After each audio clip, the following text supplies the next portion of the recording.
I'm going to read two pieces that fit together. And this one is dedicated to a gecko named Faye in Chicago, called Lizard Bath. Giving the lizard a bath, the only way to hydrate it, makes it lick its eyes with a humanoid silent tongue that leaves the comfort of its gums and investigates the edginess of its open eyeballs. It refuses to eat the crickets in the terrarium, which grow large, grow wings and songs, souls, rental rights. When a splash of water from its bath falls on the floor to make a tiny pool, I wipe it up with a tiny piece of cloth.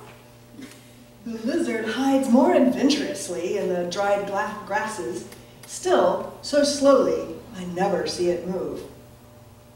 Later, I will take the lizard on a bus in a mini terrarium attached to the port in the skin of my back, where a woman with a giant spot on her cheek will look at it, move her neck from side to side, and say, girlfriend, you know that's strange. You know, I don't be a PhD and all, but I still be knowing that's strange.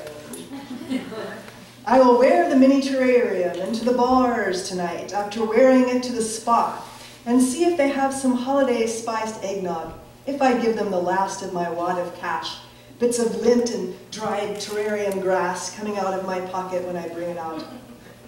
This may get rid of my blues, as the mini terrarium attached to my upper back makes me the most eccentric of friends. The lizard is like wearing wings on my back, makes me fly like a dragon in my wings, which I have all day long while looking at you, talking to you right now, having dreams in some part of my head. I'd like to stick out my tongue and lick the part of my head where the dreams come from to show you.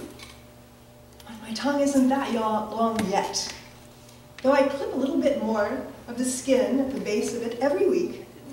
It can now go into my nostrils. I have some clothes intact for when I don't attach the mini terrarium. I have other clothes with holes in them for the attachment points to go through.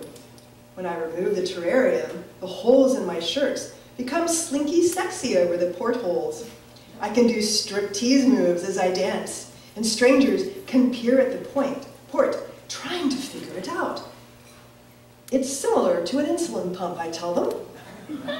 I become part lizard, and I can therefore hide in the tall grasses of my waking dreams and never be found. You don't see me really, because most of me is hiding now, eyes unblinking, skin becoming pale. Most of me is looking at you with very large eyes, with vertical pupils, close up, right now. That part is not used to secrets. What is the secret you're not telling me? If you don't tell me, I'll probably lick your eyeball. I'll sing the songs I learned from the crickets. I'll stare at you in your dreams, close up. What are you hiding? You promised. We promised only transparency until the greater transparency of death. You don't remember promising? That was in one of my waking dreams. You were there. You were always there. And I hold you to what you say there. I hold you close, you. I will remember someday what you said in that dream, that one dream. You know, the red one. You were standing on one foot, the other in the air, wrapped around your ear. Very nimble, agile one. You were lithe, unlike now. But if you spend enough time, 3 times a week in my dreams, you will be so lithe in normal life. Everyone will fall in love with you. No one falls in love with you now, not you. I dream the future while awake. I dream the past while asleep. I sleep during the day. Steam from the spa has mussed me up. The back massage was hesitant, The bars are crowded and I don't want to break the glass. I'm going home, where I'm about to leave from the spa and the bars. I curl my tongue of time over my head and over my eyes. I lick the sweat off your dreams at night. I sing with the crickets in my mind, harmonies gone Schoenberg, avoiding all the regular scales, the actual notes, sliding in between. I rub my legs together in sympathy. I feel their boredom in my legs. I hear their songs in your head. Remember the dream yet? You're dancing inside a star, exploding as usual. Your name spread across limitless skies, and your tongue dripping drops of dew. You sang the songs you danced to. You said nothing for a while licking your legs with your panties, with your scarves, with your tongue. You shimmied. You won. You laughed and spun. You.